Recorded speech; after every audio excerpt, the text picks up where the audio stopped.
रुद्रं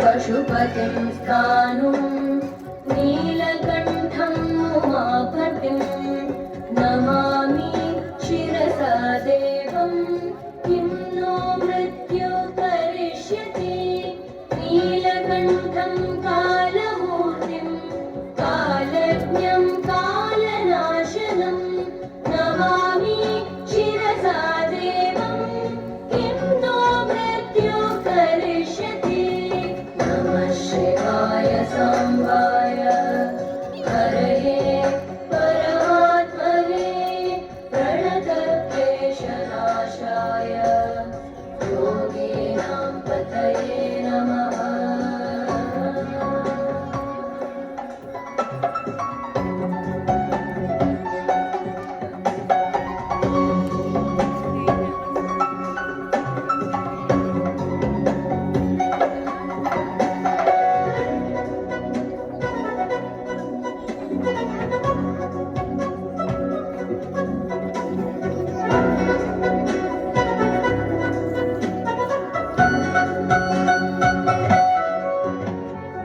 नीलकण्ठं विरूपाक्षं निर्मलं निलयप्रभं नमामि शिरसा देवं किं नो मृत्युः करिष्यति वामदेवं महादेवं लोकनाथं जगद्गुरुं नमामि शिरसा देवं किं नो मृत्युः करिष्यति नमः शिवाय सांबाय हरये परमात्मने प्रणतक्लेशनाशाय योगीनां पतये नमः।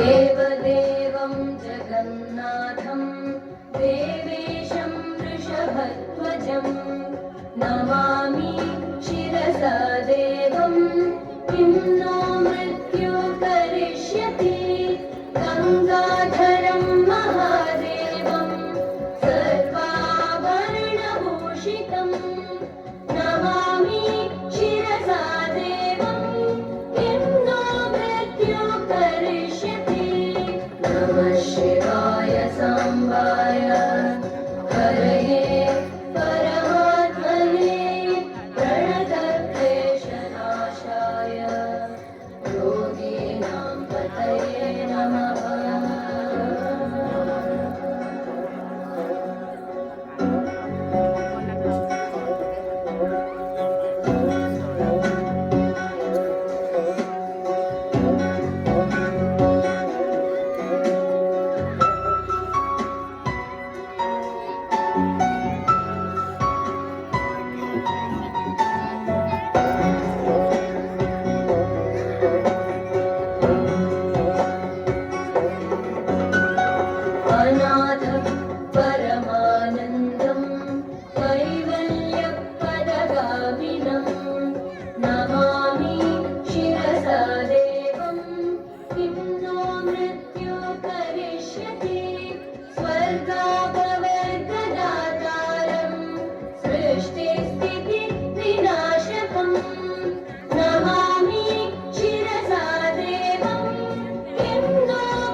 देवं किं नो मृत्यु करिष्यति मार्कण्डेयकृतं स्तोत्रं यः पठेत् शिवसन्निधौ तस्य मृत्युभयं नास्ति नाग्निर्ज्वालभयं क्वचित् नमः शिवाय साम्बाय हरये परमात्मने प्रणतक्लेशनाशाय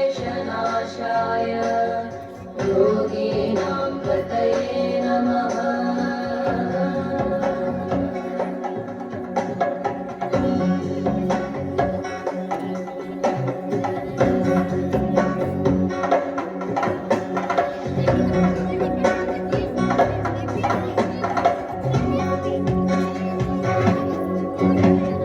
शतावृत्तं प्रकर्तव्यं सङ्कटे कष्टनाशनं शुचिर्भूत्वा पठेत् स्तोत्रं सर्वसिद्धिप्रदायकं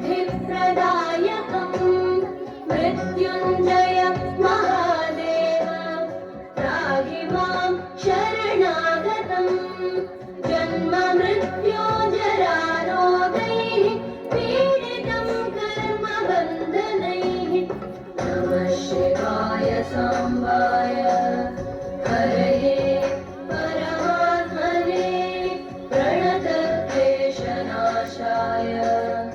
योगीनां पतये नमः। नमः शिवाय साम्बाय